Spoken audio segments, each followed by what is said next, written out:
여러분 일주일 동안 안녕하셨습니까? 새누리TV의 강요엘입니다. 2000년 전 이스라엘 베들레헴에 오셨던 예수 그리스도는 우리와 똑같은 사람이었지만 그분은 죄가 없으신 분이기 때문에 죄인들의 구세주가 될 수 있었습니다. 그분의 근본은 아들이 아닌 아버지셨고 하나님의 본체였습니다. 그런데 그분을 따르던 자들이 예수 그리스도를 하나님의 아들로 신앙을 고백하니까 아들로서 사역만 마치게 된 겁니다. 예수님의 수제자 베드로가 이렇게 신앙 고백했죠.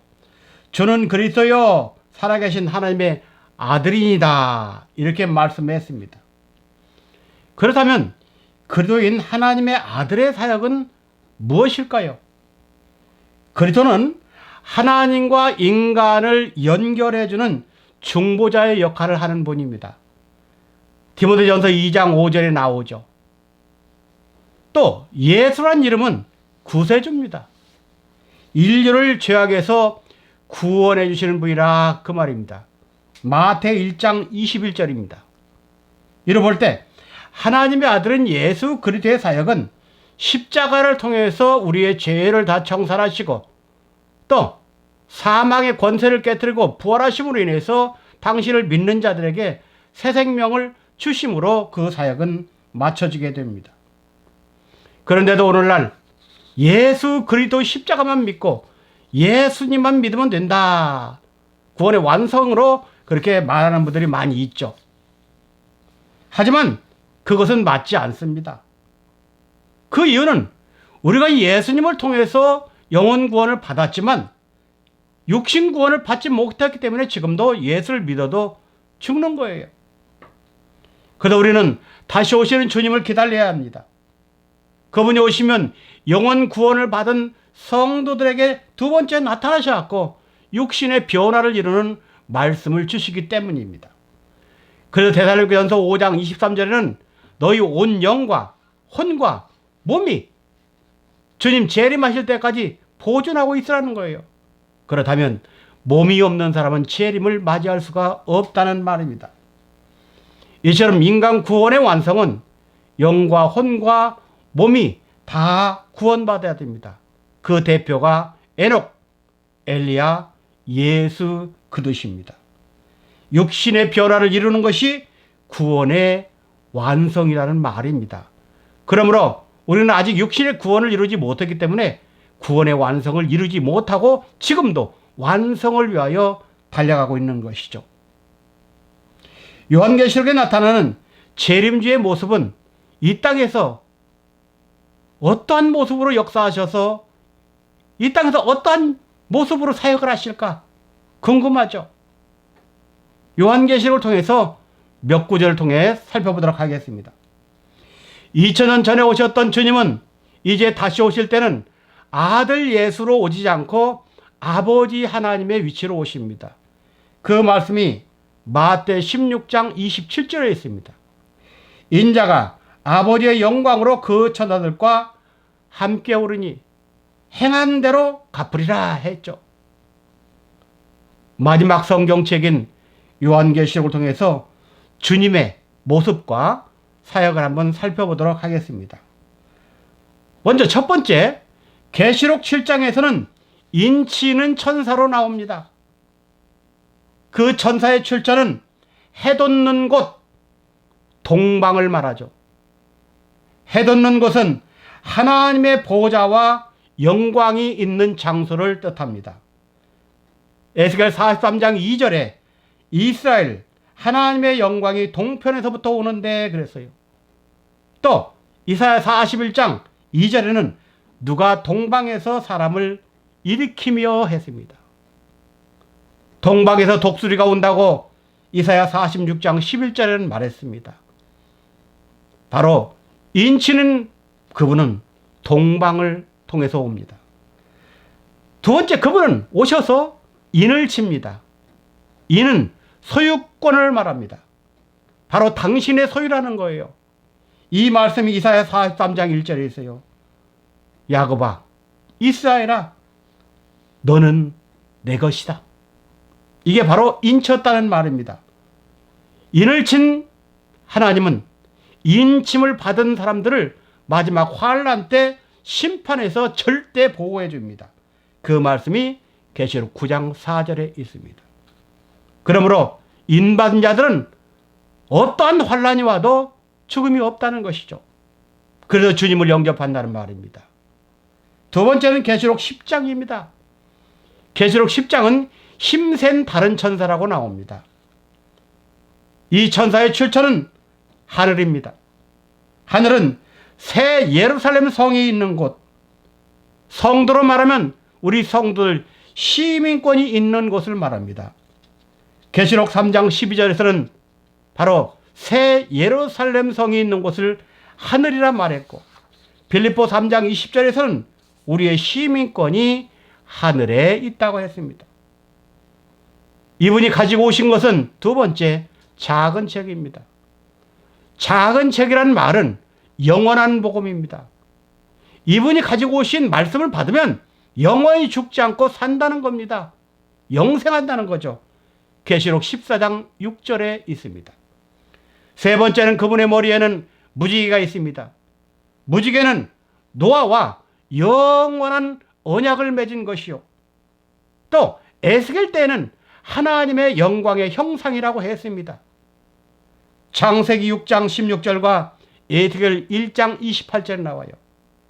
바로 힘센 다른 천사가 무지개를 가지고 온다는 말은 노아와 언약했던, 다시 말하면 무지개의 비밀을 알면 영원한 언약, 영원히 죽지 않는다는 말입니다. 이 말씀을 선포하러 오신다는 거예요. 무지개는 하나님 자신을 색깔로 비유한 것입니다. 다시 말해서 무지개는 태양을 색깔로 표현한 겁니다. 성경에서 태양은 하나님으로 상징합니다. 세 번째는 요한계시록 19장입니다. 요한계시록 19장에서는 만왕의 왕이요 만주의 주로서 백마를 타고 오시는 분을 말합니다. 그분의 출처 또한 하늘입니다. 여기에서 말하는 하늘은 천국, 천부, 하늘의 아버지라는 뜻입니다. 그러므로 만왕의 왕으로 오시는 그분은 하늘에서 오시는 우리 하나님 아버지라는 뜻이죠. 천국이란 말은 마태 3장 2절 회개하라, 천국이 가까웠다. 이 천국이 바로 마지막 때 만왕의 왕이 오신다, 그 뜻입니다. 누가복음 11장 13절에서는 너희 천부께서 구하신다 그랬죠. 구하는 것을 천부께서 우리들에게 주한다는 게 천부, 하늘천 아비부, 하늘의 아버지입니다. 두 번째, 그분의 이름은 하나님의 말씀이라 하겠습니다. 여기에서 하나님의 말씀은 로고스, 다른 말로는 가라사대입니다. 바로 하나님의 말씀으로 오시는 이분은 창조주라는 거예요. 창세기 1장에 보면 가라사대라는 말이 우리 한국말은 10번 나오고 원어에서는 11번 나옵니다. 가라사대를 통해서 창조하신 분이 마지막에 우리에게 오신다는 말입니다. 그분은 바로 요한복음 1장 1절 로고스 하나님을 말합니다. 세 번째, 그분은 오셔서 공의로 심판하십니다.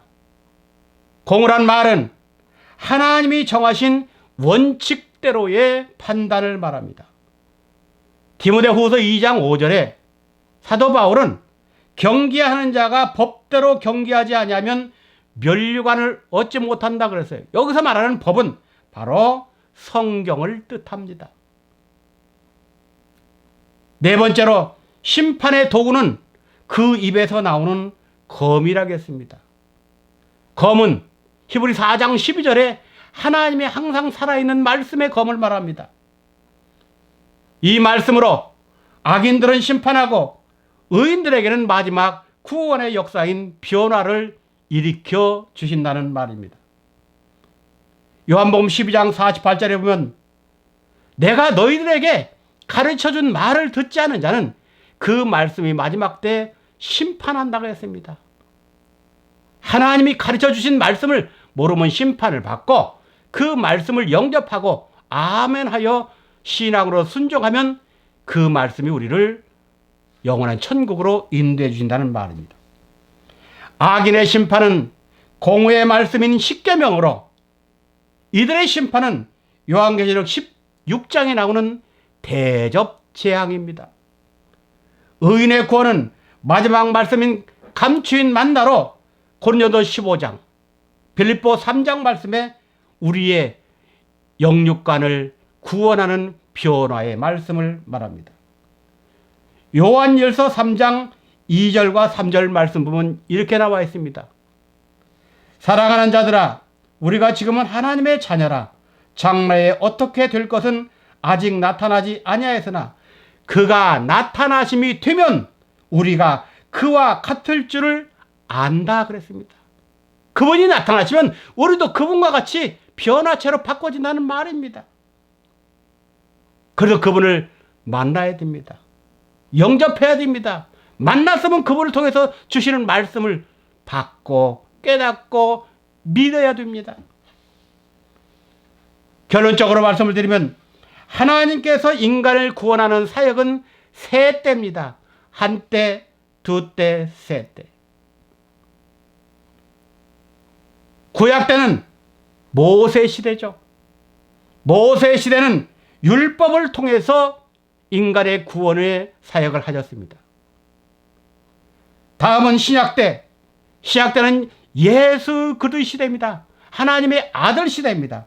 이때는 진리의 말씀을 통해서 구원 사역을 하셨습니다. 그리고 마지막 때, 지금 이 시대 성약 때는 재림 인자의 시대입니다. 이때는 태초의 말씀 가라사대를 통해서 인간 구원을 완성하십니다. 창조가 가라사대로 시작한 것처럼 완성도 가라사대로 마친다는 말입니다. 예수님 당시 이스라엘 백성들은 예수님을 영접하지 않았습니다. 그리고 그들은 모세의 율법을 가지고 예수님을 향해 안식일을 안 지킨다. 안식일에 왜 병자를 고치냐 하면서 대들었습니다.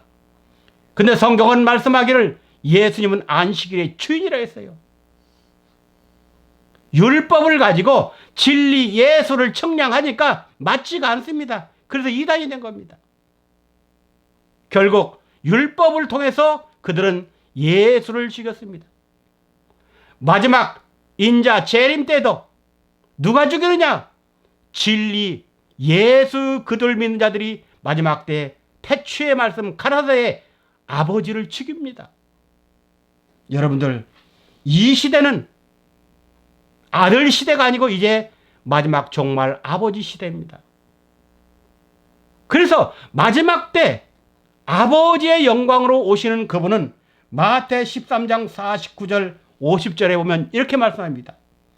세상 끝에도 이러하리라. 천사들이 와서 의인 중에서 악인을 갈라내어 풀무불에 던져 넣으리니 거기서 울며 이를 갈미 있으리라. 의인 중이라는 말은 예수를 믿기 때문에 의인이요. 악인이라는 말은 예수를 믿되 마지막 때 오시는 재림주를 영접하지 못하기 때문에 바로 악인이 된다는 말입니다. 우리는 예수를 믿는 의인이요. 마지막 때 오시는 그분을 믿기 때문에 또 의인입니다. 그러므로 의인 중에 의인이 되는 것입니다.